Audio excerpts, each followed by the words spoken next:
of the common questions I get from patients, especially those that are trying to avoid surgery, is what they should do about their arthritis pain. Now, this is a very complex topic and every patient's health history is unique. So ultimately you may need to discuss a lot of this with your general practitioner so they can give you specific advice. I thought I'd give you a recent summary on what some of the latest evidence shows about pain relief for arthritis. The first thing to say is that, somewhat surprisingly, many patients can achieve excellent pain management without the use of medications. The best person to speak to about this is your physiotherapist. Now, many physiotherapists have experience with something called the GLAD program. Now, the GLAD program is a specific physiotherapy program that helps patients with arthritic pain, especially of the hip and knee. One of the aims of the GLAD program is to keep you as strong and fit and active as possible, even though you have arthritis pain. The problem is, if you don't move and keep active, your joint will become stiff and it will also become weak. And this ends up into a bad cycle where you have stiffness and weakness and pain, and it tends to snowball and you might need medication. Now, a physiotherapist is not going to be able to cure every patient, especially if they have severe arthritis. However, we know that these types of programs can be very successful in helping you manage your pain from arthritis. They can also help to improve your function. The other thing to keep in mind is, if you do eventually end up needing surgery for your arthritic joint, the stronger you are and the better condition you're in before surgery, the better you'll cope with the operation and the quicker you'll recover after. So there's lots of benefits of speaking to your physiotherapist. Maintaining a healthy body weight range is also an important part of controlling arthritis pain. Now, the best person to start talking about this with is your GP. It's very hard to lose weight by yourself and you will need some support to do it.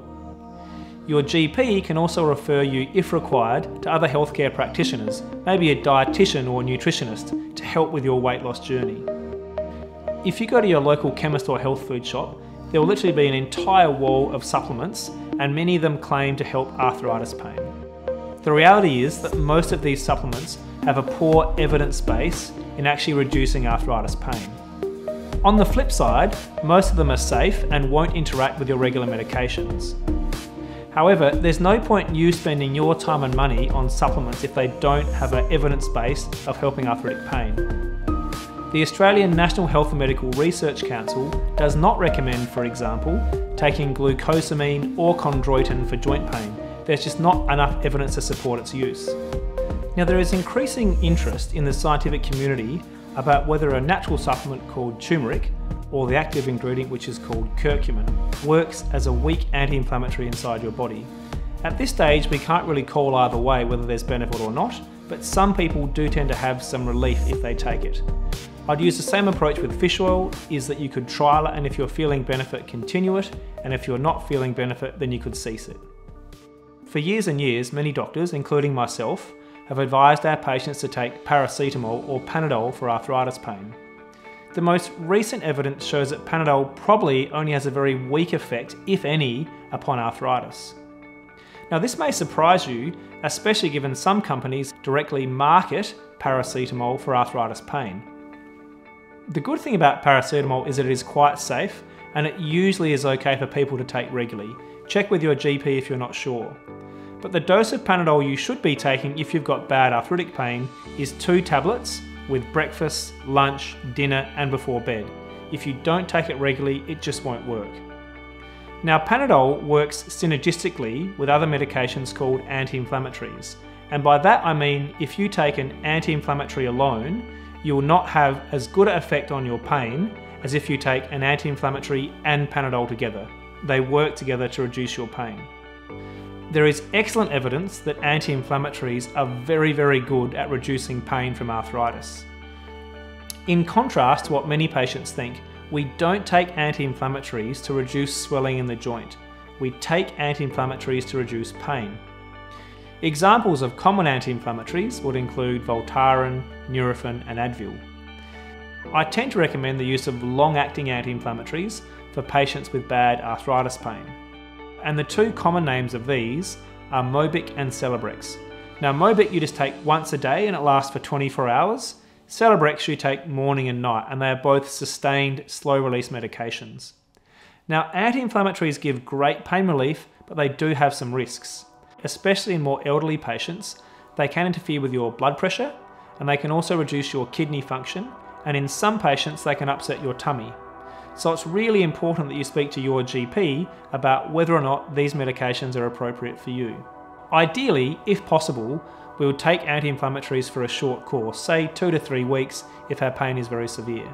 It may be appropriate for some patients to take anti-inflammatory medication for longer periods of time, but again, that's an excellent question for your GP.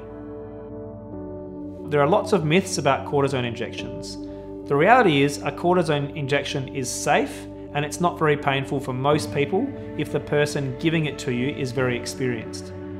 In my patients, I sometimes use them in the hip or knee or ankle, but it's really important you understand that they will not cure your arthritis and their effect is only temporary.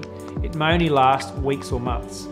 But if you're having a very bad patch of pain and other things aren't helping, then a cortisone injection can be a temporary solution for that. There are lots of things that patients can waste time and money on that have been shown to have no benefit for arthritic pain. Now these include things like cold therapy, hot therapy, dry needling, orthotics, shoe modifications, or strapping and taping painful joints. All of these things have been shown to have no benefit in the management of arthritis. So even though they may not be overly harmful, I wouldn't recommend you do them because they're literally a waste of time and money. Unfortunately, arthritis usually does worsen over time. The non-operative management we just spoke about will never cure you, but it may make life more livable. If you have ongoing pain and a decline in your function that is significant, then you may need to consider other options, such as joint replacement surgery. The Australian National Health and Medical Research Council describes joint replacement surgery as the most clinically effective and cost-effective treatment for end-stage osteoarthritis in appropriate patients. Over 120,000 joint replacements are performed every year in Australia, and the very high majority of these patients have a greatly improved quality of life. If you would like to talk to me about how to best manage your arthritis, then please call my rooms at any time. If you haven't already had appropriate scans, then I can arrange these prior to your appointment.